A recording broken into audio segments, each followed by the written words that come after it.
Hello friends, hello friends. This is Sunita and welcome to our channel which is Achieve Dream. Yes student, Achieve Dream. तो आप अपने dream को achieve करने के लिए थोड़ी सी मेहनत कीजिएगा और हम भी आपके साथ मेहनत करेंगे। तो लेट्स सी द बोर्ड। तो आप मैं इस कारक टॉपिक को पढ़ाऊंगी यहाँ पे बोर्ड पे एंड आप ध्यान से समझिएगा।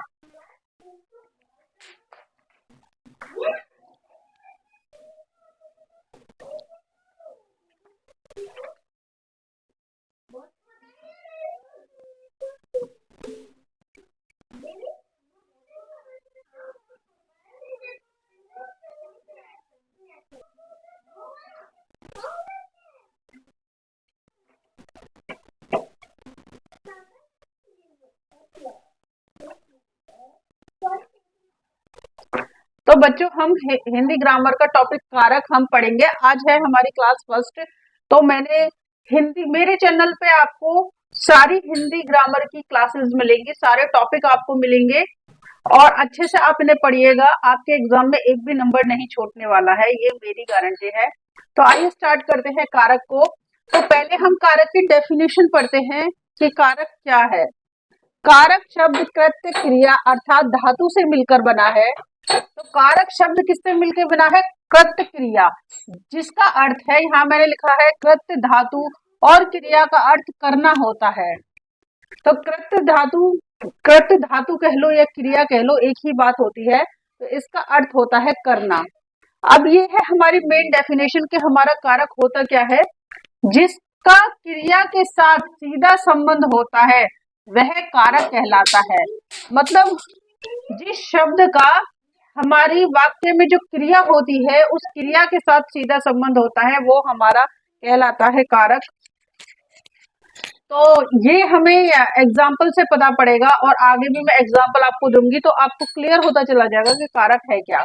अब कारक के हमारे भेद होते हैं 8। कारक के हमारे भेद होते हैं 8। हिंदी में हमारे कारक जो होता है 8 प्रकार का होता है, जबकि संस्कृत में 8 प्रकार का नहीं होता।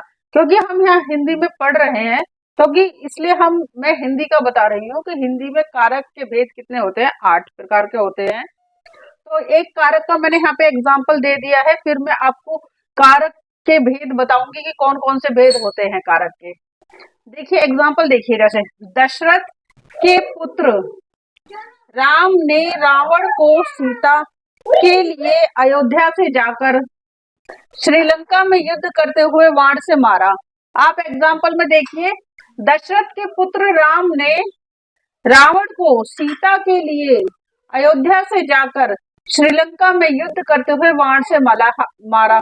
हालांकि इस वाले एग्जाम्पल में बहुत सारे कारक हैं, इस वाले एग्जाम्पल में बहुत सारे कारक हैं, लेकिन हमें कैसे पता पड़ेगा कि हमारा मेन कारक कौन सा है। हमें ये पता करना होगा कि हमारा मेन कारक कौन सा है। तो वो हमें डेफिनेशन से पता पड़ेगा। हमने डेफिनेशन पढ़ी, जिसका क्रिया के साथ सीधा संबंध होता है, जिसका क्रिया के साथ सीधा संबंध होता है वो हमारा मेन कारक होता है। इस एग्जाम्पल में बहुत से कारक हैं लेकिन मेन कारक है हमारा जिसका क्रिया से सीधा संबंध हो। तो इस वाक्य में हमारी क्रिया क्या है, देखिए इसमें हमारी क्रिया है मारा। श्रीलंका में युद्ध करते हुए बाण से मारा, तो मारा हमारी क्या है, क्रिया। और इस क्रिया से हमारा इस क्रिया का संबंध किस पे जा रहा है, बाण से। मारा किससे मारा, बाण से मारा।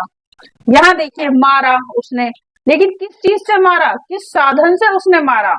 जो मारने की जो उसने क्रिया करी है वो किस चीज से करी है, किस साधन से करी है, तो वो उसने बाण से करी है। तो बाण हमारा क्या हो गया, कारक हो गया।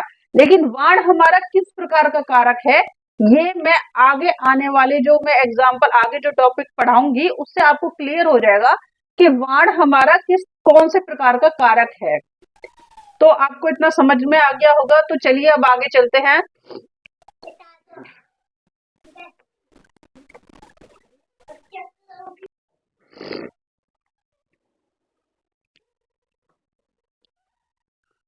तो बच्चों हम अब पढ़ते हैं कि कारकों के प्रकार, हम पढ़ते हैं कि कारक कितने प्रकार के होते हैं। अभी तक हमने पढ़ी थी कारक की डेफिनेशन कि कारक किसे कहते हैं। तो मैंने आपको बताया जिसका क्रिया से सीधा संबंध हो वो कारक कहलाते हैं। और मुख्य कारक, अगर एक वाक्य में बहुत सारे कारक हैं तो उसमें हम मेन कारक कैसे पता करेंगे कि मेन कारक इसमें कौन सा है? तो मेन कारक वो होगा हमारा जो क्रिया के पास में होगा, वो हमारा मेन कारक होगा। अब हम कारकों के प्रकार पढ़ेंगे। हमने पढ़ा था कि कारक के 8 भेद होते हैं, तो ये 8 आप जान लीजिए कि कौन कौन से कारक हमारे होते हैं। पहला है हमारा कर्ता कारक, दूसरा है कर्म कारक, तीसरा है कर्ण कारक, चौथा है संप्रदान कारक, आपादान कारक, संबंध कारक, अधिकरण कारक, संबोधन कारक। अब ये हमारे हो गए 8 प्रकार के कारक। और इनके कारक चिन्ह कौन कौन से होते हैं? ये जो हमारे 8 कारक हैं, इनके कारक चिन्ह क्या क्या होते हैं ये भी आप जान लीजिए। तो कर्ता का कारक चिन्ह होता है ने या शून्य। शून्य का मतलब होता है कि कभी कभी कर्ता कारक का कारक चिन्ह वाक्य में नहीं होता, वो होता नहीं है, विलुप्त होता है, लुप्त होता है, तो उसे हमने यहाँ पे शून्य बोल दिया है। आगे मैं आपको एग्जाम्पल समझाऊंगी तो आपको समझ में आ जाएगा कि हाँ शून्य का क्या मतलब है। दूसरा है कर्म कारक, उसका कारक चिन्ह है को या बिना चिन्ह के। बिना चिन्ह के मतलब वही वाक्य में कोई चिन्ह नहीं होता कभी कभी इस कारक का, तो इसलिए बिना चिन्ह के। कर्ण का कारक चिन्ह है से, द्वारा, साथ, के कारण। संप्रदान कारक चिन्ह है के, लिए, को, हेतु, निमित्त से, निमित्त वहां तक। आपादान का कारक चिन्ह है से। संबंध का कारक चिन्ह है का, की, के, रा, री, रे, नानी, ने। अधिकरण का कारक चिन्ह है में, पर। संबोधन का कारक चिन्ह है अजी, अरे, अहो। और इन शब्दों के साथ ये वाला चिन्ह जरूर आपको देखने को मिलेगा संबंध कारक में। तो लेकिन एक क्वेश्चन ये भी बन जाता है, ये पूछते हैं कि हिंदी में कारकों की संख्या है 8। ठीक है, कारकों की संख्या 8 है, लेकिन ये जो हमारा संबंध कारक, हिंदी में संबंध कारक और संबोधन कारक को तो देखिए, हिंदी में वैसे तो 8 कारक होते हैं, लेकिन संबंध कारक और संबोधन कारक को नहीं गिना जाता। तो अगर कभी कभी अगर क्वेश्चन इस तरीके से आता है कि कारकों की संख्या अगर पूछ ले कि संख्या कितनी है कारकों की, और ऑप्शन में आ जाए, एक तो आ जाए 8, दूसरा आ जाए 6, तीसरा ऑप्शन आ जाए 5, और ये आ जाए चलो ये 4। ये आप ऑप्शन देख लीजिए। ये इसमें पूछा है, इस क्वेश्चन में पूछा है कि हमें कारकों की संख्या कितनी है, ये हमें ऑप्शन दे रखे हैं। तो हमारा राइट आंसर होगा 8। तब हमारा राइट आंसर होगा 8।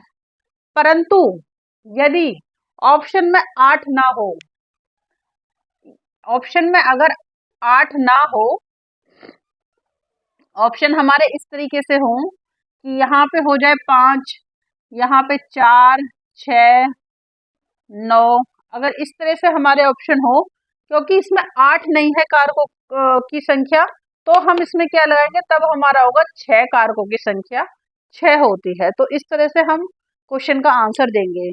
तो ये आपकी समझ में आ गया होगा। अब हम बढ़ते हैं आगे, और सबसे पहले हम पढ़ेंगे पूरा तरीके से इस कर्ता कारक की डेफिनेशन पढ़ेंगे और इसके एग्जाम्पल पढ़ेंगे, जिससे हमें क्लियर हो जाएगा कि कर्ता कारक क्या होता है। तो आगे अब मैं आपको पढ़ाने जा रही हूँ।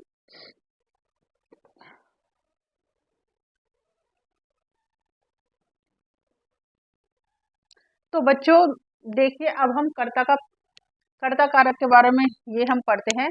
तो ये है हमारा कर्ता कारक। पहले कर्ता कारक क्या होता है ये आप जान लीजिए। जो कार्य को करने के लिए स्वतंत्र हो, तो जो कार्य को करने के लिए स्वतंत्र हो वो कर्ता कारक है। अर्थात वाक्य में क्रिया या कार्य को करने वाले को कर्ता कारक कहते हैं। मतलब कर्ता कारक हमारा वो हुआ को किसी भी काम को करने वाला जो होता है वो हमारा कर्ता कारक होता है। जैसे मैं पढ़ा रही हूँ, तो जैसे मेरा नाम है सुनीता, तो सुनीता पढ़ा रही है, तो इसमें पढ़ाने का काम कौन कर रही है, सुनीता कर रही है। तो सुनीता इसमें क्या हो गई, कर्ता हो गई। ठीक है, तो काम को यहाँ लिखा है राम ने मारा। क्रिया को करने के लिए जो स्वतंत्र हो उसे कर्ता कारक कहते हैं।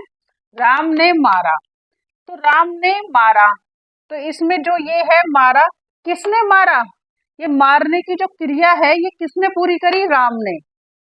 देखिए, ये जो मारने की क्रिया है वो किसने पूरी करी है? राम ने। तो राम हमारा क्या हो गया? कर्ता कारक। तो ये देखिए, तो ये है हमारा राम, तो राम हमारा ये क्या हो गया? ये हो गया हमारा कर्ता कारक। ये हो गया हमारा कर्ता कारक राम। क्रिया को करा किसके द्वारा जा रहा है? राम के द्वारा किया जा रहा है। तो राम हो गया हमारा कर्ता कारक। अब हमसे ये पूछ लें कि कर्ता कारक का विभक्ति चिन्ह कौन सा है? कारक चिन्ह कौन सा है इसमें? ये जो कर्ता कारक है इसका विभक्ति चिन्ह कौन सा है इस वाक्य में? तो आप ये जान लीजिए कि जो भी कारक होगा, जो अब ये जैसे कर्ता कारक है तो इसके जस्ट बाद आने वाला जो भी ये है, इसके जस्ट बाद क्या आया है? इसके बाद आया ने। तो ने हमारा क्या हो गया? ये हो गया हमारा विभक्ति चिन्ह।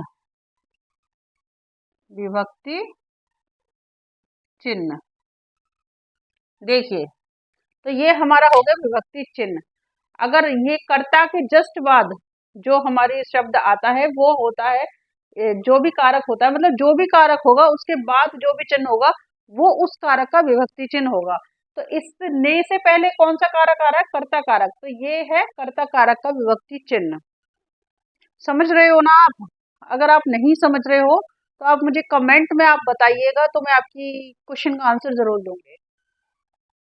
देखिए दूसरा एग्जाम्पल देखिए, घोड़ा तेज दौड़ रहा है। तो ये है हमारा घोड़ा तेज दौड़ रहा है। अब दौड़ने की प्रक्रिया कौन कर रहा है? घोड़ा। दौड़ने का कार्य, दौड़ने की जो क्रिया है वो किसके द्वारा की जा रही है? वो की जा रही है घोड़े के द्वारा। तो घोड़ा हमारा क्या हो गया? कर्ता कारक हो गया। ठीक है, घोड़ा हमारा क्या हो गया? कर्ता कारक। कर्ता कारक, घोड़ा हो गया हमारा कर्ता कारक। अब देखिए, मैंने क्या बताया था? कर्ता कारक की विभक्तियां कौन सी बताई थी? एक तो बताई थी मैंने ने, और एक बताई थी मैंने शून्य। अब देखिए शून्य के बारे में जान लीजिए। अब देखिए, घोड़े के बाद कोई भी विभक्ति चिन्ह नहीं है। घोड़े के बाद कोई भी यहाँ पे विभक्ति चिन्ह नहीं है। यहाँ पे लिख रहा है घोड़ा तेज दौड़ रहा है, तो यहाँ पे विभक्ति चिन्ह क्या है? शून्य है। हमें यहाँ दिखाई नहीं दे रहा, लुप्त है। तो इस तरह के सेंटेंस भी होते हैं। मेरे कहने का मतलब ये है कि कर्ता कारक में इस तरह के सेंटेंस भी होते हैं कि कभी कभी सेंटेंस में हमें विभक्ति चिन्ह देखने को नहीं मिलता। ठीक है, तो यहाँ हमारा घोड़ा हो गया हमारा कर्ता कारक। तो आप समझ गए होंगे कर्ता कारक के एग्जाम्पल अगर दिए जाएं और उनमें पूछा जाए कि इसमें कौन सा कारक है या कर्ता कारक इसमें कौन सा है, तो अगर क्वेश्चन आ जाएगा कि कर्ता कारक इसमें कौन सा है तो घोड़ा इसमें क्या है? हमारा कर्ता कारक। तो ये आप आसानी से बता देंगे। चलिए अब आगे पढ़ते हैं। अब हम कर्म कारक।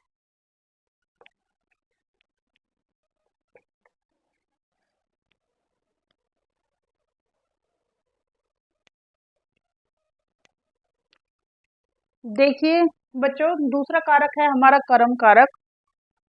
तो आप कर्म कारक देख लीजिए एक बार। कर्म कारक की डेफिनेशन, क्रिया का प्रभाव या फल जिस संज्ञा या सर्वनाम पर पड़ता है उसे कर्म कारक कहते हैं। क्रिया का प्रभाव जिस संज्ञा या सर्वनाम पर पड़ता है उसे कर्म कारक कहते हैं। दूसरे तरीके का ये भी है, जब किसी वाक्य में कर्ता दो क्रिया एक साथ संपन्न करता है। ऐसा भी होता है कि कोई वाक्य ऐसा दे दिया जिसमें हमारा जो कर्ता है वो दो क्रियाएं एक साथ कर रहा है, तो पहली क्रिया प्रधान कर्म और दूसरी क्रिया अप्रधान कर्म कहलाती है। तो आप ये समझ गए, जब कर्ता हमारा दो क्रियाएं एक साथ करेगा तो जो पहली क्रिया उसने करी है उसे हम प्रधान कर्म कहेंगे, और जो बाद वाली क्रिया उसने करी है उसे हम अप्रधान कर्म या गौण कर्म हम बोलेंगे। तो आइए एग्जाम्पल से हम समझते हैं कि कर्म कारक क्या है। तो देखिए, राम ने रावण को मारा। राम ने रावण को मारा। तो यहाँ पे देखिए, राम ने रावण को मारा, तो क्रिया क्या है इसमें हमारी? ये है हमारी इसमें क्रिया। ये है इसमें हमारी क्रिया मारा। ठीक है। और इस क्रिया का प्रभाव किस पर पड़ रहा है, हमने क्या पढ़ा, क्रिया का प्रभाव या फल जिस संज्ञा या सर्वनाम पर पड़ता है उसे हम कर्म कारक कहते हैं। तो देखिए, मारा, मारने की जो क्रिया है, राम ने किसको मारा, जब हम क्रिया में क्या और किसे लगा लो, जो हमारी क्रिया होती है उसमें क्या और किसे लगा लो, क्या और किसे, क्या और किसे लगाकर हम पूछ लें क्रिया में, तो हमें आंसर मिल जाएगा, और जो हमें आंसर मिले वो हमारा कर्म कारक होता है। तो जैसे राम ने रावण को मारा, तो इस मारने में हम लगाते हैं किसे मारा, राम ने किसे मारा, तो किसको मारा, रावण को मारा, तो रावण इसमें हमारा क्या होगा, क्रिया का प्रभाव किस पे पड़ रहा है, रावण पे पड़ रहा है, क्योंकि रावण को मारा, तो ये हमारा होगा हमारा कर्म कारक। ये हमारा देखिए दूसरे पेन से मैं करती हूँ जिससे आपको समझ आए, ये हमारा क्या होगा, कर्म कारक, कर्म कारक, ये होगा हमारा कर्म कारक, क्योंकि क्रिया का प्रभाव इस पर पड़ रहा है, क्रिया का प्रभाव क्योंकि इस पे पड़ रहा है, तो ये होगा हमारा कर्म कारक। और ये क्या होगी, मैंने बताया था जो भी कारक होता है उसके बाद वाला कारक की विभक्ति होती है, तो ये क्या होगी हमारी कर्म कारक की विभक्ति, ये है हमारी कर्म कारक की विभक्ति। देखिए, ये है हमारी कर्म कारक की विभक्ति।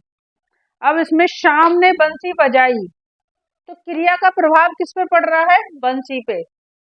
कैसे हमें पता पड़ेगा क्रिया का प्रभाव किस पे पड़ रहा है, ये हम कैसे जानेंगे, ये हम ऐसे जानेंगे, मैंने कहा था क्या और किससे लगा के पूछ लो, जो आंसर आएगा वो हमारा कर्म कारक है। तो बजाई, ये हमारी क्रिया है, क्या बजाई, बंसी बजाई, क्या बजाई, बंसी बजाई, तो बंसी हमारा क्या हो गया, कर्म कारक हो गया, बंसी हमारा क्या हो गया, कर्म कारक, ठीक है। बंसी हमारा क्या हो गया, कर्म कारक हो गया। और बंसी के पीछे यहाँ विभक्ति चिन्ह नहीं है, तो ऐसा हो जाता है बच्चों कि वाक्य में विभक्ति चिन्ह कभी कभी नहीं दिया होता, वो शून्य होता है, वो लुप्त होता है, ठीक है। अब देख लीजिए, तो ये हमारा हो गया कर्म कारक, क्योंकि ये है हमारी क्रिया और इसका प्रभाव पड़ रहा है इस पर, बंसी पर। और ये राम हमारा क्या हो गया, ये हो गया हमारा कर्ता कारक, और ये हो गया कर्ता कारक का विभक्ति चिन्ह, ये हो गया इसका विभक्ति चिन्ह, विभक्ति।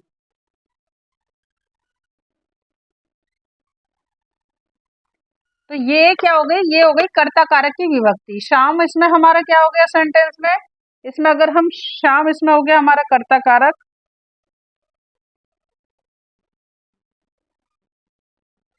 शाम इसमें हो गया हमारा कर्ता कारक, और ने क्या हो गया, कर्ता कारक की विभक्ति। ने हमारी क्या हो गई इसमें, इसमें ने हमारी हो गई कर्ता कारक की विभक्ति। और ये जो दूसरा सेंटेंस इन्होंने दे रखा है कि जब किसी वाक्य में कर्ता दो क्रिया एक साथ संपन्न करे, तो पहली क्रिया प्रधान क्रिया होती है और दूसरी क्रिया अप्रधान क्रिया होती है। तो ये भी मैं आपको एग्जाम्पल से बता देती हूँ, इसको मैं रफ कर देती हूँ क्योंकि यहाँ पे स्पेस नहीं बचा है, तो इसको मैं रफ कर देती हूँ।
तो देखिए बच्चों, ये है हमारा सेंटेंस, मोहन गांव में जाता हुआ फूल तोड़ता है।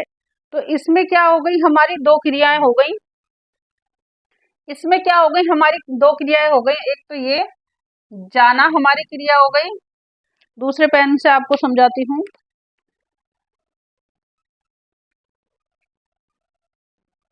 इसमें हमारी दो क्रियाएं कौन कौन सी हो गई, एक तो ये हो गई हमारी जाना क्रिया हो गई, और एक फूल तोड़ना हमारी क्या हो गई, फूल तोड़ना हमारी दूसरी क्रिया। तो इस सेंटेंस में हमारी दो क्रियाएं, मोहन गांव में जाता हुआ फूल तोड़ता है। तो उसने पहला कार्य क्या किया, हमने पढ़ा था इसमें कि जो पहली क्रिया करी जाती है, जो पहली क्रिया करे उसे हम प्रधान कर्म कहते हैं। देखिए, पहली क्रिया प्रधान कर्म और दूसरी क्रिया अप्रधान कर्म कहलाती है। तो पहली क्रिया है हमारा गांव में जाता हुआ, और दूसरी क्रिया है हमारी फूल तोड़ी। पहले वो गांव में गया, अगर वो गांव में जाता ही नहीं तो फूल कैसे तोड़ता। तो प्रथम क्रिया क्या हुई, गांव में जाना, और सेकंड क्रिया क्या हुई, फूल तोड़ना। तो देखिए,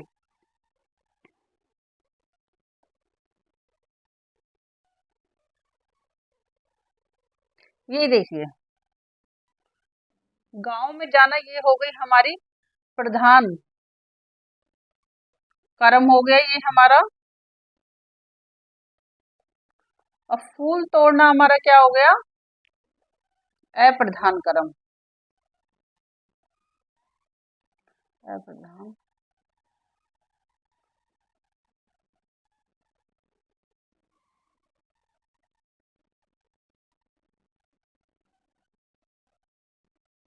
ये देखिए,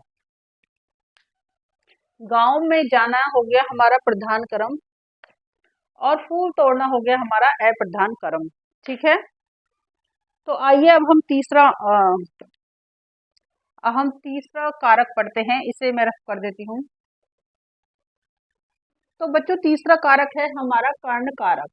देखिए, कर्ण कारक का अर्थ है साधन। कर्ण कारक का अर्थ है साधन, संज्ञा या सर्वनाम। देखिए, कर्ण कारक का अर्थ है साधन, संज्ञा या सर्वनाम के जिस रूप की सहायता से क्रिया संपन्न होती है उसे कर्ण कारक कहते हैं। मतलब हम किसी भी काम को जिस साधन से करते हैं, हम किसी भी काम को जिस साधन के द्वारा करते हैं, जिस चीज के द्वारा करते हैं, मतलब वो क्रिया, हमारा जो काम है जिस चीज के द्वारा पूरा होता है, उस साधन को हम क्या कहते हैं, कर्ण कारक कहते हैं। जैसे मैं ये पढ़ाने का काम किससे कर रही हूँ, इस व्हाइट बोर्ड पे मैं ये जो लिखने का काम कर रही हूँ, इस मार्कर से कर रही हूँ। तो ये मार्कर हमारा क्या हो गया, ये हमारा कर्ण कारक हो गया। ठीक है, पर देखिए, राम ने रावण को धनुष बाण से मारा। अब आप देखिए, राम ने रावण को मारा, राम ने रावण को धनुष बाण से मारा। ये जो मारने की जो क्रिया है वो किसके द्वारा पूरी हो रही है, धनुष बाण से। राम ने जो रावण को मारा है, वो जो मारने की जो क्रिया है वो धनुष बाण से पूरी हुई है। तो धनुष बाण हमारा क्या हो गया, कर्ण कारक हो गया। तो धनुष बाण हमारा क्या है यहाँ पे, ये है हमारा यहाँ पे कर्ण कारक। कर्ण कारक, और ये है हमारा मारना, क्या है हमारी ये क्रिया है। ये से हमारा क्या हो गया बच्चों, से हमारा क्या हो गया, कर्ण कारक की विभक्ति हो गई हमारी, क्या हो गई, से। अगर आपसे ये पूछे कि इस वाक्य में कर्ण कारक की विभक्ति कौन सी है, तो से है। मैंने बताया था जो भी कारक होता है उसके जस्ट बाद आने वाला शब्द जो होता है उस कारक की विभक्ति होती है। तो ये हमारा क्या हो गया, कर्ण कारक की विभक्ति। कर्ण कारक की विभक्ति,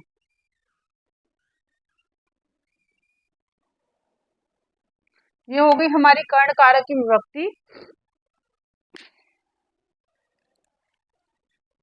इसमें देखिए, अब अगर हमसे पूछता है इसमें कर्म कारक कौन सा है, तो ये जो मारने की क्रिया है इसका प्रभाव पड़ रहा है इस पे, रावण पे। मारा, तो हमने क्वेश्चन किया किसको मारा, तो किसको मारा, रावण को मारा। तो ये हमारा क्या हो गया, रावण हमारा क्या हो गया, ये हो गया हमारा इस वाले एग्जाम्पल में कर्म कारक। और ये क्या हो गई हमारी कर्म कारक की विभक्ति। कर्म कारक की विभक्ति। और अगर इसमें हमारा कर्ता कारक पूछता तो इस वाक्य में कार्य को कौन कर रहा है, ये जो धनुष बाण मार रहा है इस मारने की क्रिया को कर कौन रहा है, तो इस मारने की क्रिया को कर रहा है राम। तो राम हमारा क्या हो गया, इसमें कर्ता कारक हो गया, कर्ता कारक। और ये ने क्या हो गई, कर्ता कारक की विभक्ति, कर्ता कारक की विभक्ति। देखिए तो इस पढ़ तो हम रहे थे कर्ण कारक, लेकिन इस एग्जाम्पल के थ्रू मैंने आपको बाकी कारक भी समझा दिए हैं, ठीक है। अब देखिए जैसे कि मैंने बताया था आपको, ठीक है, कि एक वाक्य में जब हमने कारक स्टार्ट करे थे और मैंने स्टार्टिंग में ये बोला था कि एक वाक्य में बहुत सारे कारक हो सकते हैं। तो देखिए इसमें बहुत सारे कारक हैं, कर्ता कारक भी है, कर्म भी है, कर्ण भी है।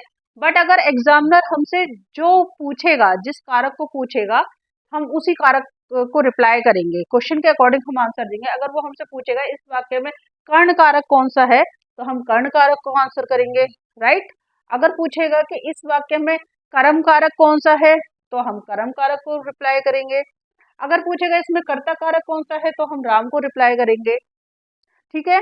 लेकिन अगर उसने ये पूछ लिया कि इस वाक्य में मेन कारक कौन सा है, मेन ये कर्ता कारक, कर्म कारक, कर्ण कारक में से इन तीनों में से मुख्य कारक कौन सा है, तो जो क्रिया के बिल्कुल नजदीक हो, जो क्रिया के बिल्कुल नजदीक हो, वो कारक हमारा मेन कारक होता है।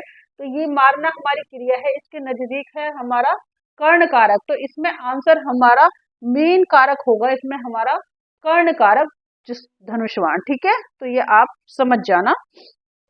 चलिए हम अब अगला कारक पढ़ते हैं।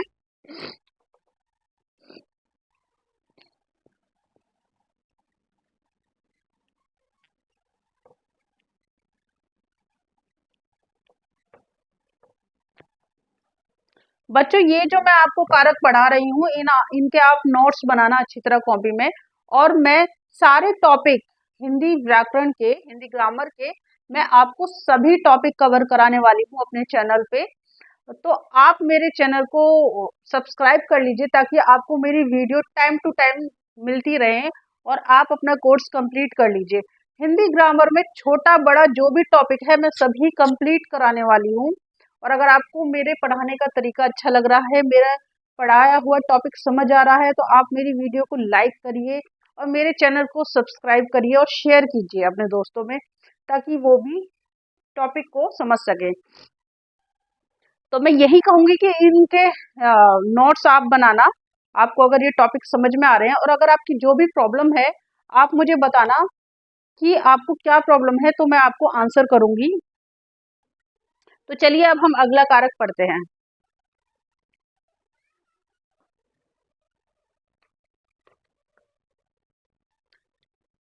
देखिए बच्चे, संप्रदान कारक में होता है जिसके लिए क्रिया या कार्य किया जाता है, जिसे कुछ दिया जाता है उसे संप्रदान कारक कहते हैं।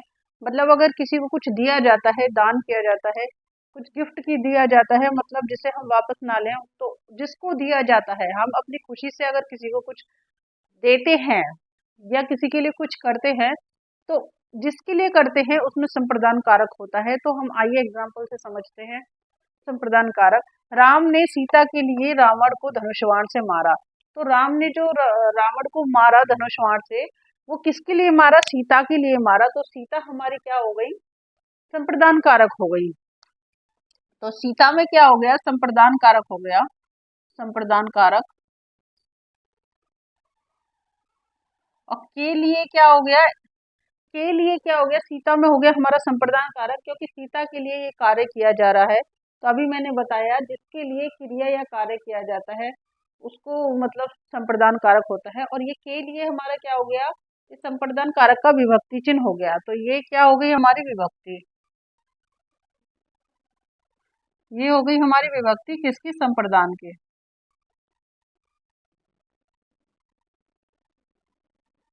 तो ये हमारी हो गई विभक्ति, संप्रदान कारक की ये हमारी विभक्ति हो गई।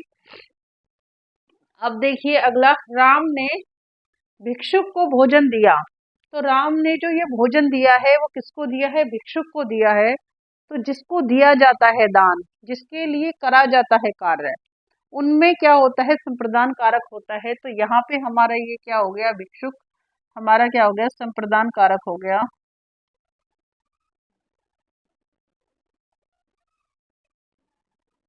तो हमारा भिक्षुक यहाँ पे क्या हो गया? संप्रदान कारक हो गया। और को हमारा क्या हो गया? विभक्ति चिन्ह हो गया हमारा। विभक्ति हो गई ये किसकी? संप्रदान की। ठीक है, तो ये को हमारी विभक्ति हो गई किसी संप्रदान कारक की। तो क्वेश्चन इस तरीके से आ सकता है कि इस वाक्य में संप्रदान कारक कौन सा है? तो आप शुभ लगाएंगे। या फिर आ सकता है कि इस वाक्य में संप्रदान कारक का विभक्ति चिन्ह कौन सा है? तो इसमें हमारा क्या होगा? को इसमें हमारा होगा। अब इस वाले वाक्य में आप देख लीजिए, राम इसमें हमारा कर्ता कारक है, ने कर्ता कारक की विभक्ति चिन्ह है। रावण क्या है? रावण हमारा कर्म कारक है, क्योंकि मारने की जो क्रिया का प्रभाव है वो रावण पर पड़ रहा है। और को क्या है? कर्म कारक की विभक्ति चिन्ह है। धनुष्वाण क्या है? कर्ण कारक है, क्योंकि इसके द्वारा क्रिया संपन्न की जा रही है। और से क्या है? कर्ण कारक का विभक्ति चिन्ह है। तो आप इस तरह जान लीजिए। बच्चों आप नोट्स जरूर बनाइएगा, क्योंकि नोट्सों से क्या है? आपका रिवीजन जल्दी हो जाता है, जो एग्जाम टाइम पे बहुत ही काम आते हैं। क्योंकि एग्जाम टाइम पे बच्चों हमको वीडियो देखने का पूरा टाइम नहीं होता। तो नोट्स एक ऐसा साधन है जिससे हम बहुत कम समय में रिवीजन करके अच्छे मार्क्स ला सकते हैं। तो अगर आपको टॉपिक मेरा समझ आ रहा है तो नोट्स आप बनाइएगा, और आप मेरी वीडियो को लाइक जरूर कीजिएगा। अगर आपको मेरा कंटेंट समझ में आ रहा है तो आप मेरी वीडियो को लाइक कीजिएगा और अपने दोस्तों में शेयर कीजिएगा। और मुझे कमेंट में बताइएगा कि आपको ये वीडियो पसंद आई, और या फिर आपको क्या नहीं समझ में आ रहा है वो आप बताइएगा, मैं आपको आंसर करूंगी। इस टॉपिक को खत्म करने के बाद मैं कारक के बहुत से एग्जाम्पल आपको दूंगी, और उन एग्जाम्पलों को मैं आपको सॉल्व कराऊंगी, जिससे आपको और भी अच्छी तरह क्लियर हो जाएगा कारकों की पहचान करना।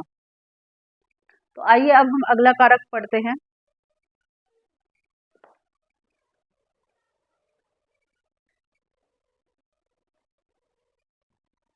देखिए बच्चों, अब हम पढ़ेंगे आज आपादान कारक। तो आप आपादान कारक को अच्छे से समझ लीजिए।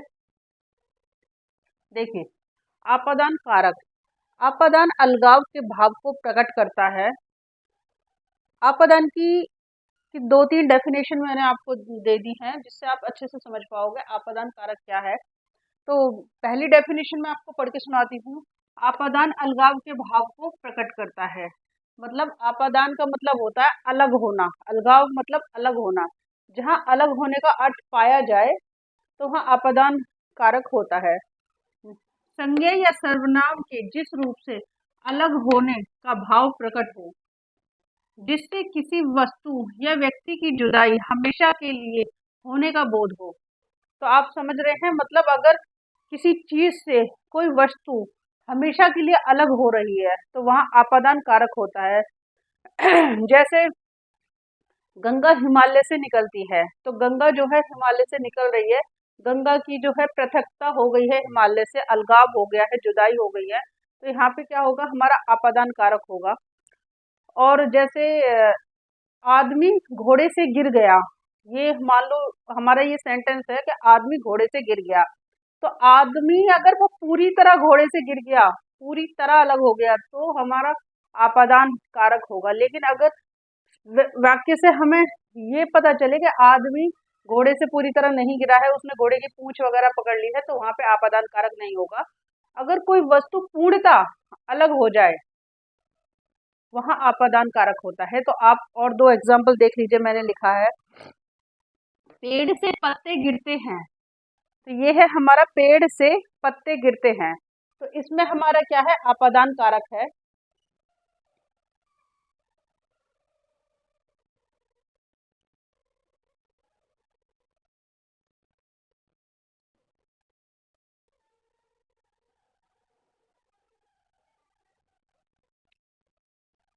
देखिए, पेड़ से पत्ते गिरते हैं, तो यहाँ पे हमारा आपादान कारक होगा।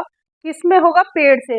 जिस चीज से अलग हो रहा है कोई भी वस्तु, जिस चीज से कोई भी वस्तु अलग हो रहा है उस चीज में अपादान कारक होता है। जैसे पेड़ से पत्ते गिरते हैं, तो ये जो पत्ते हैं इन ये जो अलग हो रहे हैं, इनमें जो अलगाव की भावना है वो पेड़ से है।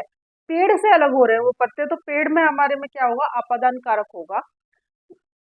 तो हमारा देखिए यहाँ पे हमारा इसमें पेड़ में क्या होगा, हमारा अपादान कारक। यहाँ पे मैं लिख देती हूँ अपादान कारक।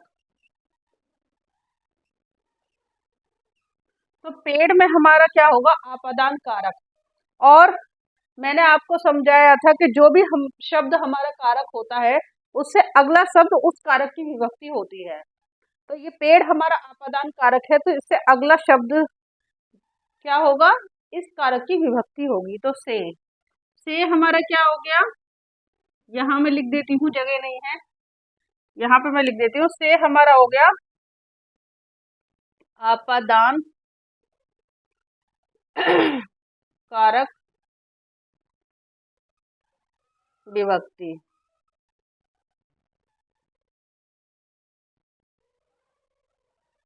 देखिए पेड़ से पत्ते गिरते हैं, तो पत्ते पेड़ से अलग हुए हैं, तो पेड़ में हमारे में क्या हो गया, अपादान कारक हो गया। और से इसकी क्या हो गई, विभक्ति चिन्ह हो गया। विभक्ति चिन्ह कह लीजिए या कारक चिन्ह कह लीजिए, से को कारक चिन्ह कह लीजिए, विभक्ति चिन्ह कह लीजिए, पदसर्ग कह लीजिए, एक ही बात होती है। अब देखिए चूहा बिल से बाहर निकलता है, चूहा बिल से बाहर निकलता है। तो चूहा कहाँ से बाहर निकल रहा है, बिल से, मतलब चूहे की जो पृथकता है वो बिल से हो रही है। चूहा बिल को छोड़कर बाहर जा रहा है, तो बिल में हमारा क्या होगा, अपादान कारक होगा। बिल बिल में हमारा क्या होगा, अपादान कारक होगा। और यहाँ से क्या होगा, ये अपादान कारक की विभक्ति होगी। से जो होता है, वैसे ये एक ट्रिक भी होती है, परंतु ये ट्रिक मतलब 80% काम करती है, 20% नहीं करेगी। से अगर आपको जहां भी मिले, से अगर आपको मिले तो वो अपादान कारक होता है। तो मैंने आपको जो चार्ट बना के दिखाया था उसमें मैंने आपको बताया था, जो मैंने आपको पहले सारे कारक लिखे थे और फिर उनकी विभक्ति चिन्ह लिखे थे, उनमें मैंने आपको बताया था से जो होता है अपादान कारक की विभक्ति होती है। तो वैसे बहुत से सेंटेंस में से कहीं और भी लगा होता है, बट वहाँ अपादान कारक नहीं होता। बट 80% केस में अगर से लगा हो तो अपादान कारक होता है। बट हमें यहाँ ट्रिक लगाने की कोई जरूरत नहीं है, क्योंकि वाक्य से ही हमें पता पड़ जाता है कि वाक्य में किसी चीज की किसी चीज से पृथकता हो रही है, और जिस वाक्य में अलग होने का भाव हो उस वाक्य में अपादान कारक होता है। तो हमें ये पता लगाना है उस वाक्य के किस शब्द में अपादान कारक है, तो ये हमें बहुत आसानी से पता पड़ जाता है। इसमें ज्यादा टेंशन वाली कोई बात नहीं है। तो आप ट्रिक व्रिक के चक्कर में ज्यादा नहीं पढ़ना, मैंने आपको बहुत इजी तरीके से ये लेसन आपको पढ़ाया है, तो आप ध्यान से अगर समझेंगे तो आप कोई भी कार्य का क्वेश्चन गलत नहीं करेंगे। तो आप जो मैं पढ़ा रही हूँ उसको रिवीजन करना, और मैं आपको अभी क्वेश्चन कराने वाली हूँ, तो आपको और कारक अच्छे से क्लियर हो जाएगा। तो यहाँ देखिए, देखिए बच्चों, चूहा बिल से बाहर निकलता है, तो यहाँ हमारा चूहा जो है बिल से अलग हो रहा है, तो बिल में हमारा क्या होगा, अपादान कारक होगा बिल में। तो बिल में हमारा होगा अपादान कारक होगा, क्योंकि बिल से निकल रहा है, बिल से अलग हो रहा है इसलिए। तो हम यहाँ पे बिल में लगा देंगे अपादान कारक। और ये से हमारा क्या हो गया, ये जो हमारा से है ये क्या हो गया, ये अपादान कारक की विभक्ति हो गई, विभक्ति चिन्ह हो गया। अपादान कारक का ये विभक्ति चिन्ह हो गया से।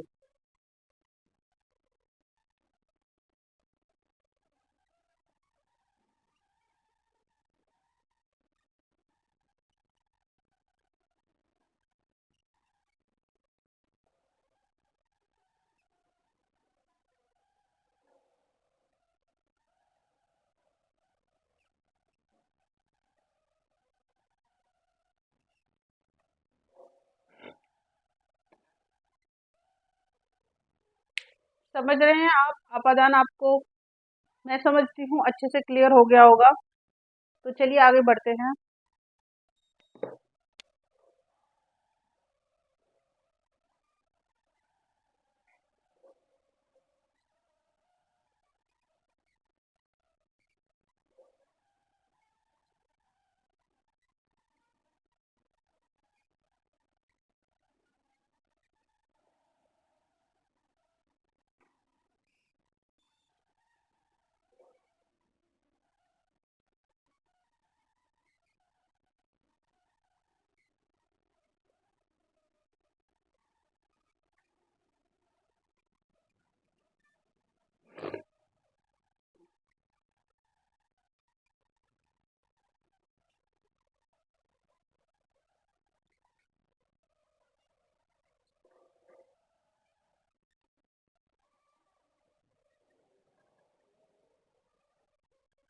देखिए, अब है हमारा संबंध कारक।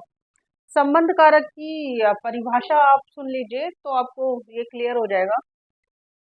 जहां संज्ञा या सर्वनाम शब्दों का संबंध वाक्य के अन्य शब्दों के साथ प्रकट किया जाए, वहां संबंध कारक होता है।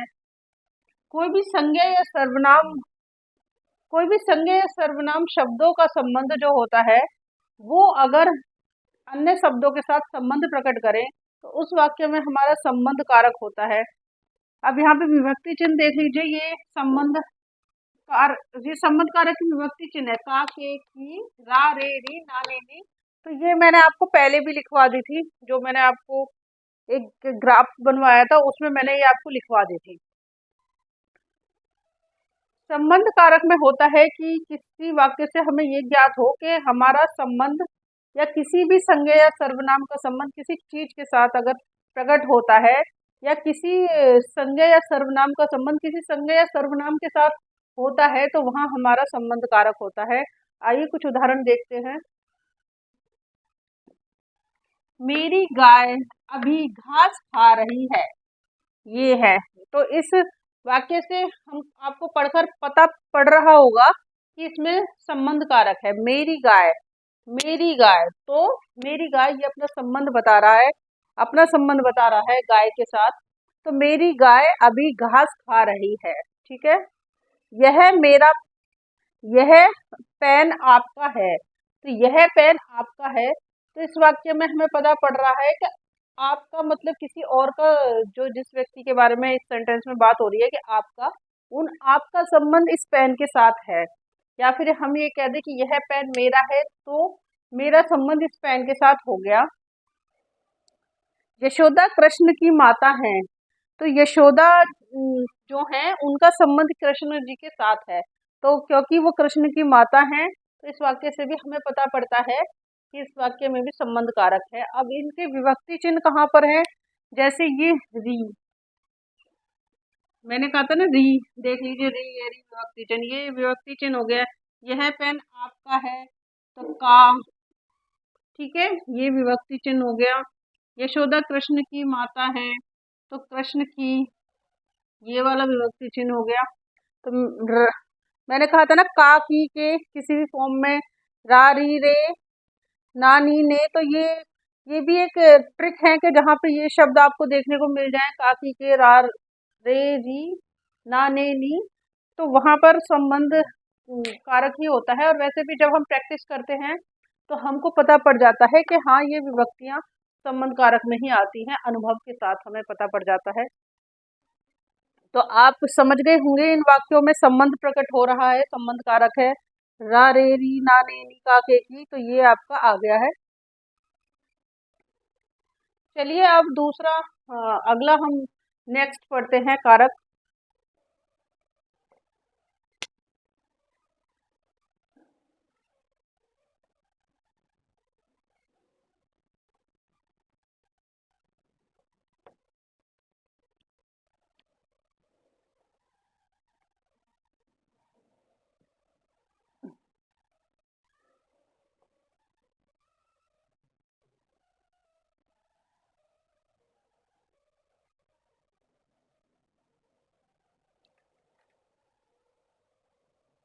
देखिए बच्चों, सातवां कारक है हमारा अधिकरण कारक।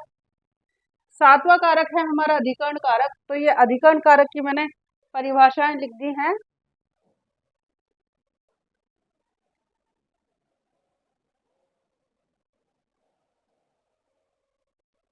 देखिए, अधिकरण कारक की मैंने परिभाषा लिख दी है।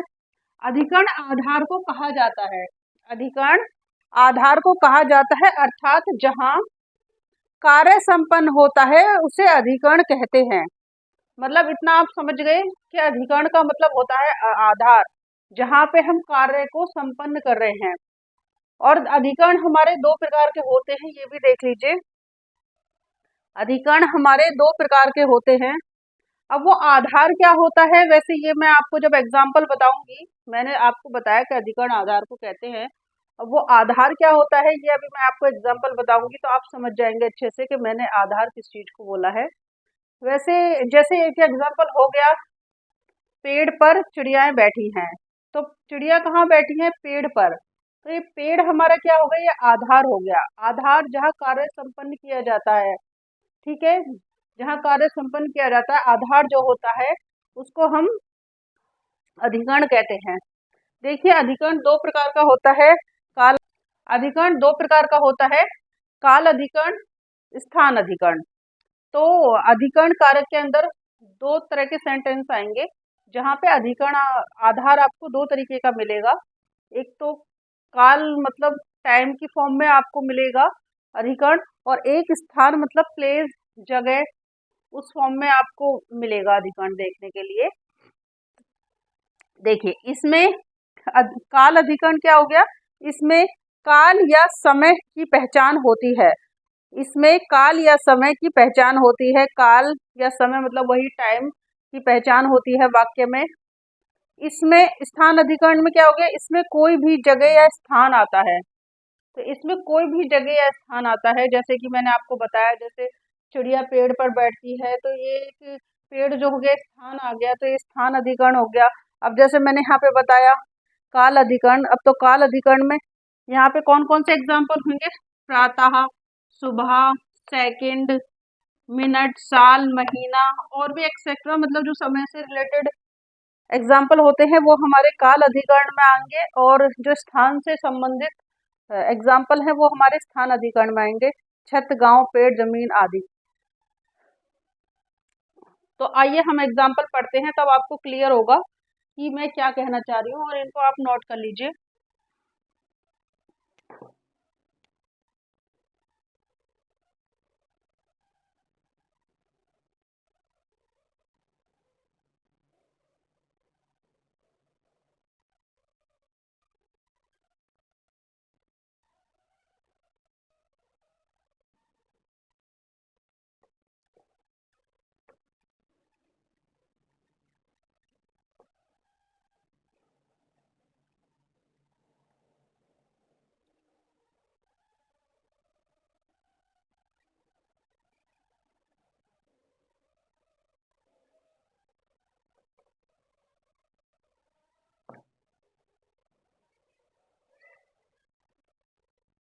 देखिए बच्चों, ये मैंने अधिकरण कारक के कुछ एग्जाम्पल लिखे हैं।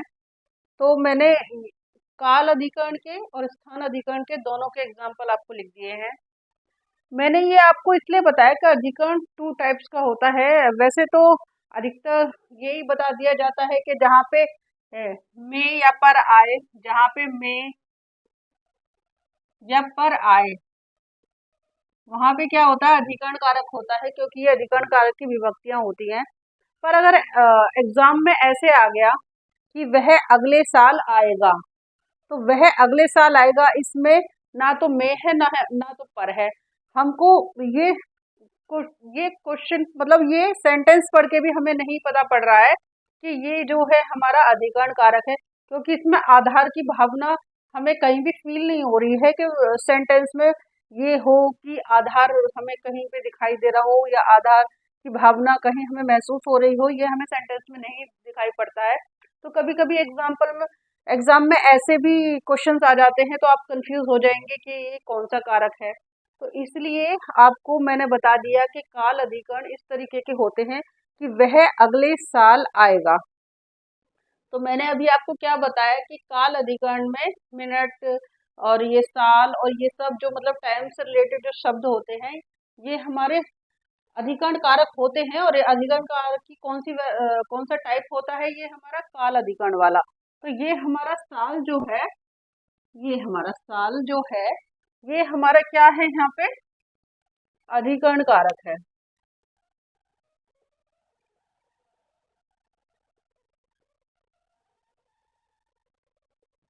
ये साल हमारा यहाँ पे हो गया अधिकरण कारक। अगर क्वेश्चन में ये आ जाए कि अगर क्वेश्चन में ये आ जाए कि ये एग्जाम्पल ये एग्जाम्पल आपको दे दें और पूछें कि ये काल अधिकरण है या स्थान अधिकरण है, तब आप काल अधिकरण लगाएंगे। अदरवाइज अगर ये आए क्वेश्चन में कि ये कौन सा कारक है, तो हम फिर क्या करेंगे, इसको अधिकरण कारक लगा देंगे।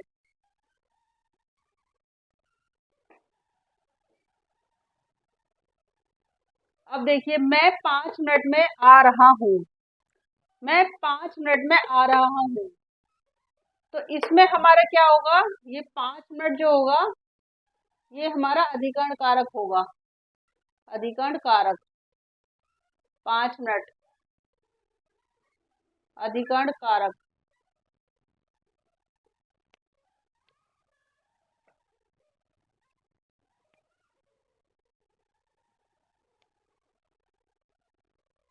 पांच मिनट क्या होगा हमारा बच्चों, मैं 5 मिनट में आ रहा हूँ, तो इस 5 मिनट में हमारा अधिकरण कारक होगा। और अधिकरण कारक का कौन सा टाइप होगा, काल अधिकरण वाला। अब देखिए, पेड़ जमीन पर गिरा है। इस वाक्य में हमें आधार वाली भावना आ रही है कि पेड़ जमीन पर गिरा है। पेड़ कहाँ पर गिरा है, जमीन पर गिरा है। तो ये जो हमारी जमीन है, ये ये जो हमारी जमीन है, ये हमारी क्या हो गई, आधार हो गई। तो यहाँ पे जमीन में क्या होगा, जमीन में होगा हमारा अधिकरण कारक। लेकिन कौन सा टाइप होगा अधिकरण कारक का, स्थान अधिकरण कारक। ठीक है बच्चों। राम ने रावण को युद्ध में मारा। देखिए, अब ये पर भी आ गया है, यहाँ पे अधिकरण कारक की विभक्ति भी आ गई है, पर। मैंने बताया था ना, में और पर विभक्ति चिन्ह होते हैं इसके। तो यहाँ पे जमीन पर, तो ये जो पर है, ये है हमारा अधिकरण कारक का विभक्ति चिन्ह, और ये है हमारा अधिकरण कारक।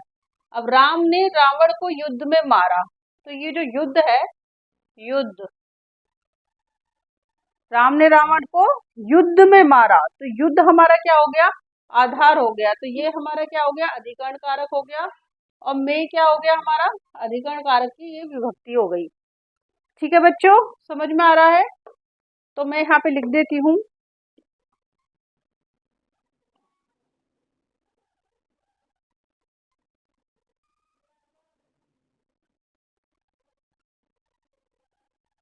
युद्ध हो गया हमारा अधिकरण कारक वाक्य में, और में हो गया इसका विभक्ति चिन्ह।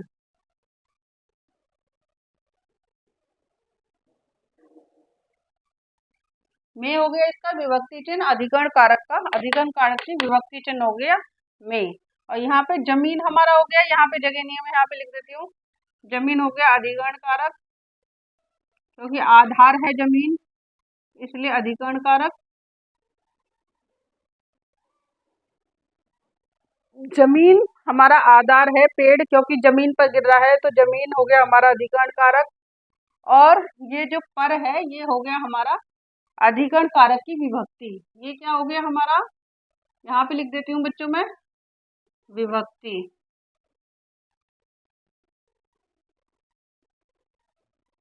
किसकी, अधिकरण कारक की।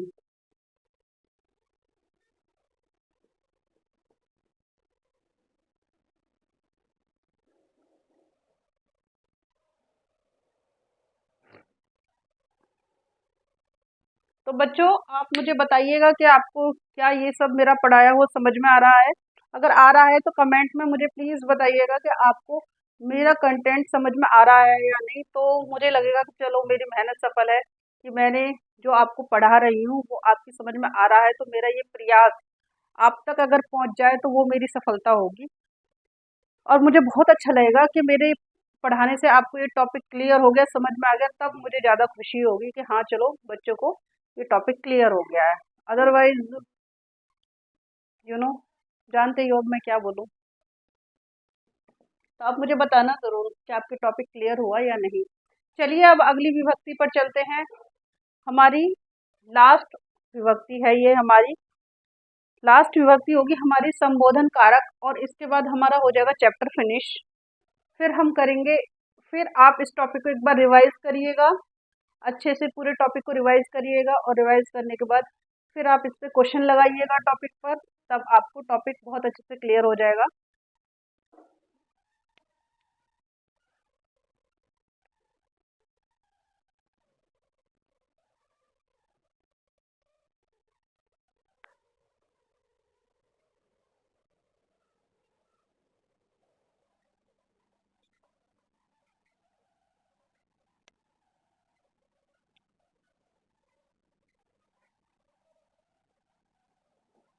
देखिए बच्चों, ये लास्ट कारक है संबोधन कारक, लास्ट कारक है हमारा संबोधन कारक। नंबर कौन सा है इस कारक का? 8वां इस कारक का नंबर है। परंतु इस ये विभक्ति कौन सी है? संबोधन कारक प्रथमा विभक्ति होती है। क्योंकि ये प्रथमा विभक्ति क्यों होती है संबोधन कारक की बच्चों? इसमें प्रथमा विभक्ति क्यों लगती है? क्योंकि संबोधन किसके द्वारा किया जाता है? कर्ता द्वारा किया जाता है। तो कर्ता में हमारी प्रथमा विभक्ति होती है। हमने पढ़ा था शुरू में कर्ता कारक, तो कर्ता कारक में हमारी प्रथमा विभक्ति होती है, इसलिए संबोधन कारक में भी प्रथमा विभक्ति होती है। आइए मैं एक बार आपको समझाती हूँ, तब आपको क्लियर होगा। पहले तो आप ये समझ लीजिए संबोधन कारक है क्या, किसे हम संबोधन कारक कहते हैं, ये आप जान लीजिए। संबोधन मतलब ही क्या होता है, पहले आप इसे पढ़िए, तब मैं आपको आगे बताती हूँ। चलिए, जब किसी को बुलाया जाए, जब किसी को बुलाया जाए, पुकारा जाए, याद किया जाए, किसी से प्रार्थना की जाए, स्मरण करना हो, भजन कीर्तन करना हो, तो जिसे याद किया जाता है, जिसकी स्तुति की जाती है, वहां संबोधन कारक होता है। मतलब जब हम किसी को बुलाते हैं, तो हम किसी को पुकार रहे हैं, जैसे किसी को बुलाते हैं, स्तुति कर रहे हैं, भगवान की स्तुति कर रहे हैं, भगवान को बुला रहे हैं, पुकार रहे हैं, तो जहाँ पुकारने और बुलाने का भाव प्रकट होता है, वहां हमारा संबोधन कारक होता है। मतलब हम किसी को संबोधित कर रहे हैं, हम किसी को संबोधित कर रहे हैं, वहां पे हमारा संबोधन कारक होता है। बुलाया जाए, हम किसी को बुलाते हैं, अजी सुनते हो, तो ये अजी जो हो गया, हम किसी को पुकार रहे हैं। पुकारा जाए, बुलाना पुकारना एक ही बात होती है। याद किया जाए, किसी को याद करते हैं, मतलब यही बात हो गई, किसी को याद करते हैं, बुलाते हैं, पुकारते हैं। किसी से प्रार्थना की जाए, जैसे हम भगवान से प्रार्थना करते हैं, हे भगवान मेरा ये आप काम बना दीजिए, तो हम भगवान को याद कर रहे हैं, उनकी स्तुति कर रहे हैं, उनको पुकार रहे हैं हे भगवान करके। तो ये जो हो गया, किसी से प्रार्थना की जाए, स्मरण किया करना हो, किसी को याद करना हो, भजन कीर्तन करना हो, तो इन सब में क्या होता है, हमारा संबोधन कारक होता है। आपको मैं आगे एग्जाम्पल दूंगी, तो आप समझ जाएंगे। ये मैं आपको एक एक पॉइंट इसलिए बता रही हूँ बच्चों, हो सकता है कुछ बच्चों को पता हो कि संबोधित करना किसे कहते हैं, या संबोधन कारक क्या होता है, बट जो बच्चे नहीं जानते, ये टॉपिक उनके लिए मैं स्पेशली एक एक पॉइंट बता रही हूँ, ताकि जिनको आता है उनके लिए तो अच्छी बात है, बट जिनको नहीं आता वो अच्छे से समझ जाएं कि क्या मैं समझाना चाह रही हूँ। देखिए, फर्स्ट पॉइंट हमारा संबोधन कारक में ये हो गया, आप समझ गए कि संबोधन कारक किसे कहते हैं।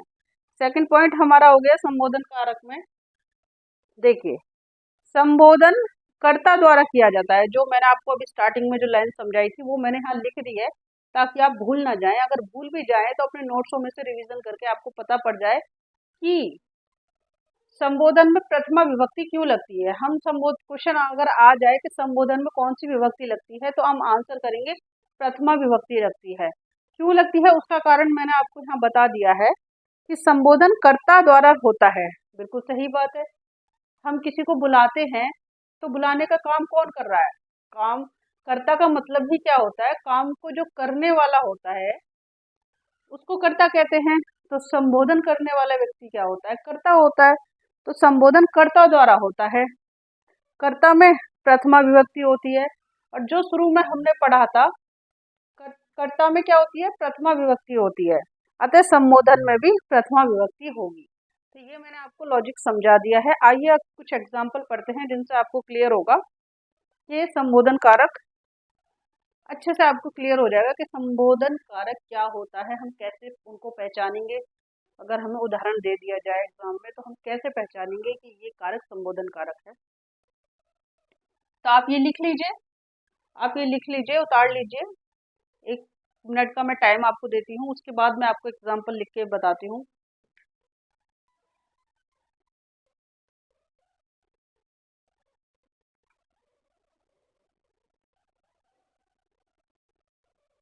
चलिए अब मैं इसे मिटा देती हूँ। आप ये नोट्स पॉज करके बना लेना, क्योंकि वीडियो बेटा बहुत लंबी हो जाएगी, इसलिए मैं इसको ज़्यादा टाइम नहीं रख सकती। आपको अगर नोट्स बनाने हो तो वीडियो को पॉज करना और लिखते जाना, ओके। इसलिए मैंने थोड़ी देर के लिए ब्लैक बोर्ड खाली छोड़ दिया था। मैं ब्लैक बोर्ड के, सॉरी, वाइट ब्लैक बोर्ड ही एक्चुअली मुंह से निकलता है, इसलिए मैं थोड़ी देर के लिए व्हाइट बोर्ड के सामने से हट गई थी ताकि आपको सब कुछ क्लियर दिखे। तो आप पॉज करके अब देख लीजिएगा। चलिए,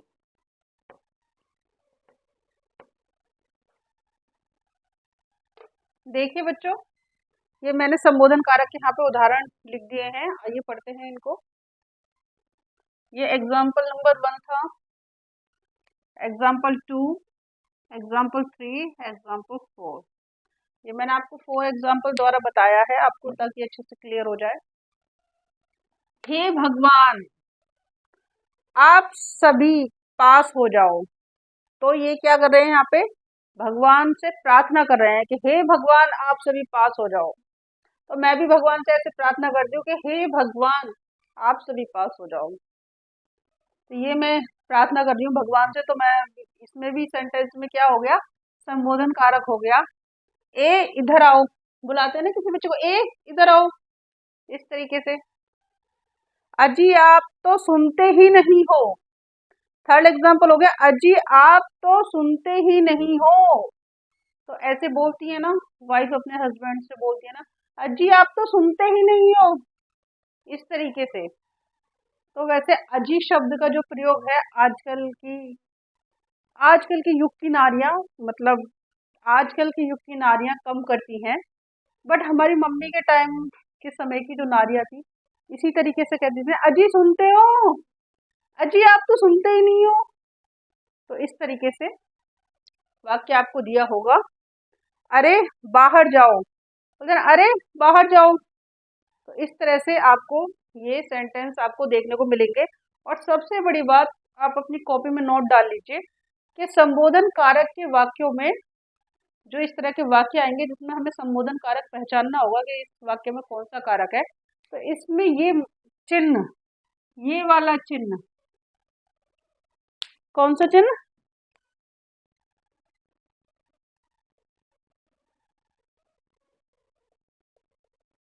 ये वाला चिन्ह, ये वाला चिन्ह, ये वाला, ये वाला आपको अवश्य ही देखने के लिए मिलेगा। अगर सेंटेंस में ये वाला चिन्ह है, ये वाला मार्क है, तो आप पहचान जाना कि वो संबोधन कारक ही उस वाक्य में होगा। तो ये भी एक पहचान है वाक्य में कौन सा कारक है ये पता करने की। तो मुझे उम्मीद है कि अब आप इस टॉपिक को समझ गए होंगे। ये टॉपिक मेरी तरफ से हो गया है पूरा फिनिश। आप बच्चों इसके अच्छे से नोट्स बनाइए। मेरी ये पूरी कोशिश है कि मैं आपको हिंदी ग्रामर का पूरा कोर्स कंप्लीट करा दूं, जिससे आपको, कुछ बच्चे होते हैं जो ट्यूशन नहीं कर पाते, जो नहीं जा पाते ऑफलाइन ट्यूशन पढ़ने के लिए, तो मैंने ये सोचा है कि मैं ऐसे बच्चों को, और जो अपनी इच्छा से नहीं भी जाते, मतलब किसी को कोई प्रॉब्लम नहीं है कि वो ऑफलाइन कोचिंग जा सकते हैं बट वो फिर भी नहीं जाते, घर पे पढ़ना चाहते हैं, ऑनलाइन पढ़ना चाहते हैं, तो ऐसे बच्चों के लिए मैं ये हिंदी का कोर्स लेकर आई हूँ। और ये मेरी गारंटी है, आपसे मेरा वादा है कि मैं हिंदी के सभी टॉपिक्स को कवर कराऊंगी बहुत अच्छे से।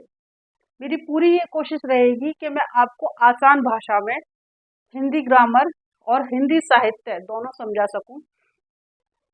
अब आप देखिए, मैंने जितने भी कारक थे उनकी जितनी भी डेफिनेशंस आपको लिखवाई हैं, परिभाषाएं लिखवाई हैं, वो आपको सरल शब्दों में लिखवाई हैं। कि मेरे पढ़ाने के बाद आप रिवीजन करो तो आसानी से समझ पाओ कि कारक, कर्ता कारक किसे कहते हैं, कर्म कारक, कर्म कारक, पूरे कारकों को आसानी से आप समझ पाओ कि किसे हम कहते हैं। इसलिए मैंने बहुत ही सरल शब्दों में परिभाषाएं लिखवाई हैं। मैं बच्चों बस यही चाहती हूँ कि आपको अच्छे से टॉपिक क्लियर हो जाए, आप अपने हिंदी का कोर्स अच्छे से कवर कर लो और अच्छे मार्क्स लेके आओ, बस यही मैं चाहती हूँ। तो इसीलिए मैंने ऑनलाइन क्लासेस लेना स्टार्ट किया है। और इस टॉपिक को पढ़ने से जिस भी बच्चे को अगर मदद मिली हो तो मुझे कमेंट में बताना कि आपको टॉपिक समझ में आया या नहीं। मैं बार बार आपसे इसीलिए पूछ रही हूँ कि आपको टॉपिक समझ में आया या नहीं, इसीलिए कि मैं ये जानना चाहती हूँ कि जो ये मेरा ये छोटा सा प्रयास है वो आप लोगों तक पहुंचा है या नहीं। तो बच्चों, ये हो गया है आपका टॉपिक फिनिश। और हाँ, एक बात और, मैं अपनी हर वीडियो में यही कहूंगी कि आप मेरी गुरु दक्षिणा आपसे मैं लेना चाहूंगी। तो मैं आपसे अपनी गुरु दक्षिणा इस तरह से लेना चाहूंगी कि आप मेरी वीडियो को लाइक कीजिए और अपने दोस्तों में शेयर कीजिए और प्यारा से एक कमेंट कीजिए। अगर टॉपिक समझ में आया है तो भी कीजिए, नहीं आया तो भी कीजिए कि टॉपिक में क्या समझ में नहीं आया।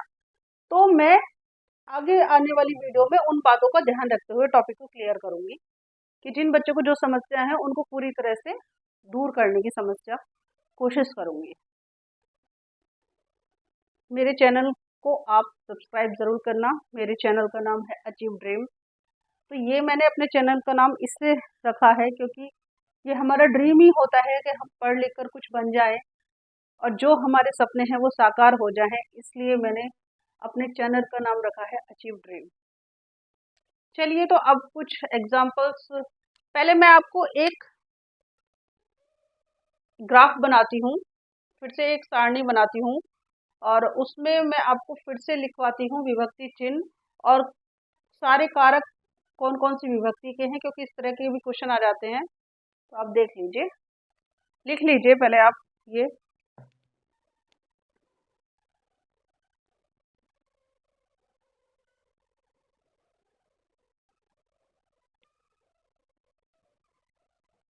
तो मैंने कारक का चार्ट आपको बना दिया है, देख लीजिए आप एक बार। कारक 8 प्रकार के होते हैं। विभक्ति ये मैंने बता दी है, कारक की कौन कौन सी विभक्तियां होती हैं। तो ये है हमारे कारक और ये है हमारे कारक चिन्ह, जिनको हम विभक्ति चिन्ह भी कहते हैं और परसर्ग भी कहते हैं। तो देखिए, ये कर्ता कारक हमारा प्रथमा विभक्ति होती है। अगर क्वेश्चन आ जाए कि कर्ता कारक कौन सी विभक्ति होती है तो हम आंसर में बोलेंगे कर्ता कारक प्रथमा विभक्ति होती है। तो ये प्रथमा विभक्ति। कर्ता कारक हमारा क्या होता है, क्रिया को करने वाला कारक कर्ता कारक कहलाता है। जो क्रिया को करे, जो किसी भी काम को करने वाला जो संज्ञा या सर्वनाम होता है उसे कर्ता कारक कहते हैं। इसका विभक्ति चिन्ह ने या शून्य है। शून्य का मतलब ये हो गया कि कभी कभी वाक्य में कोई भी चिन्ह नहीं होता, विभक्ति चिन्ह नहीं होता, तो उसे हम शून्य हमने यहाँ पे लिख दिया है। दूसरा है हमारा कर्म कारक। कर्म कारक द्वितीय विभक्ति का होता है और इसमें जिस पर क्रिया का प्रभाव पड़े, कर्म कारक की पहचान हम करेंगे कि क्रिया का प्रभाव जिस पर पड़ता है वो शब्द हमारा कर्म कारक कहलाता है। और कर्म कारक का विभक्ति चिन्ह है को या शून्य। शून्य का मतलब वही, अगर वाक्य में कोई भी विभक्ति चिन्ह नहीं है तो हम उसे शून्य बोलते हैं। तो कर्म कारक में कभी कभी ये होता है को विभक्ति चिन्ह नहीं होता उसमें। तीसरा है हमारा कर्ण कारक। कर्ण कारक में हमारी तृतीय विभक्ति होती है, तृतीय विभक्ति हमारी कर्ण कारक। तो कर्ण कारक की डेफिनेशन हमारी हो जाएगी जिस साधन से क्रिया हो, मतलब हम किसी भी काम को जिस साधन के द्वारा करते हैं उस साधन को कर्ण कारक कहते हैं। इसका विभक्ति चिन्ह है से, द्वारा, साथ, के, कारण। मतलब साधन मतलब जैसे मैंने कहा कि मैंने सब्जी को चाकू से काटा, तो सब्जी काटने का जो काम हमारा संपन्न हुआ है किस साधन के द्वारा हुआ है, चाकू से, तो चाकू हमारा यहाँ पे कर्ण कारक है। चौथा है हमारा संप्रदान कारक। संप्रदान कारक हमारा चतुर्थी विभक्ति होता है जिसके लिए क्रिया की गई हो। संप्रदान कारक का मतलब ये है हमारी चतुर्थी विभक्ति और इसमें आएगा जिसके लिए क्रिया की गई हो। अगर मतलब हम संप्रदान में होता है कि अगर हम किसी के लिए कुछ काम करते हैं या किसी को कुछ दान देते हैं तो जिसके लिए हमने वो काम किया या दान दिया, उस उस व्यक्ति में संप्रदान होता है। जैसे मैंने शीला को दक्षिणा दी, या फिर ये बोल दो कि राम ने साधु को दक्षिणा दी, तो राम ने जो साधु को दक्षिणा दी है तो उस साधु में संप्रदान कारक होगा। या फिर राम ने रावण को धनुष बाण से मारा सीता के लिए, तो हम इस सेंटेंस को बोलेंगे राम ने सीता के लिए धनुष बाण से रावण को मारा। तो उन्होंने रावण को मारने का काम किसके लिए किया है? सीता के लिए किया है। तो सीता में क्या होगा? संप्रदान कारक होगा। तो यहाँ पे संप्रदान कारक की विभक्ति चिन्ह होते हैं के, लिए, को, हेतु। पंचमी विभक्ति होती है हमारी आपादान कारक। आपादान कारक की क्या होती है विभक्ति? पंचमी होती है। तो इसमें हमारा भाव आता है जिससे पृथकता हो, और इसका कारक चिन्ह होता है से। आपादान कारक का मतलब ये होता है जहां वाक्य में हमें अलगाव की भावना प्रकट हो रही हो। जैसे किसी भी चीज से अगर कोई चीज अलग हो रही है तो वहां पे हमारा आपादान कारक होता है। जैसे पेड़ से पत्ते गिरते हैं, तो जो पत्ते हैं वो पेड़ से अलग हो रहे हैं, अलगाव की भावना है, तो पेड़ में हमारा क्या होगा बच्चों? आपादान कारक होगा। तो यहाँ पे हमारा से जो है कारक चिन्ह है। या फिर दूसरा सेंटेंस ये अगर हम कर ले कि गंगा हिमालय से निकलती है, तो गंगा जो है हिमालय से अलग हो रही है, तो हिमालय में हमारा क्या होगा? आपादान कारक होगा। ये देखिए षष्ठी विभक्ति, तो संबंध कारक, ये है हमारा छठा कारक। कौन सा है? संबंध कारक। तो षष्ठी विभक्ति है संबंध कारक, जिससे संबंध प्रकट हो, और इसका कारक चिन्ह है का, के, की, रा, रे, री, ना, ने, नी। संबंध कारक का मतलब होता है अगर किसी संज्ञा या सर्वनाम का संबंध किसी संज्ञा या सर्वनाम के साथ प्रकट हो, तो वहां पे हमारा संबंध कारक होता है। जैसे ये मेरा गांव है, तो मेरा जो संबंध है मेरे गांव से प्रकट हो रहा है, तो वहां पे मेरा जो है वहां पे संबंध कारक है। जैसे मैं कहूंगी ये मेरी पेंसिल है, तो मेरी में री जो होगी, वो जो री है वो संबंध कारक है। तो ये मेरी पेंसिल है, तो पेंसिल में, जैसे ये मेरा मार्कर है, तो इस मार्कर का संबंध मुझसे प्रकट हो रहा है, तो यहाँ पे संबंध कारक होगा। तो इसमें विभक्ति चिन्ह का, के, की, रा, रे, री, ना, ने, नी होंगे। अगला वाला कारक है अधिकरण कारक। तो इसमें अधिकरण कारक में विभक्ति कौन सी आएगी? सप्तमी विभक्ति इसमें आएगी। अधिकरण कारक में क्रिया करने का स्थान या आधार। अधिकरण का मतलब होता है बच्चों कि जहां पर क्रिया करी जा रही है, जो आधार पे क्रिया संपन्न हो रही है, वहां पे अधिकरण कारक होगा।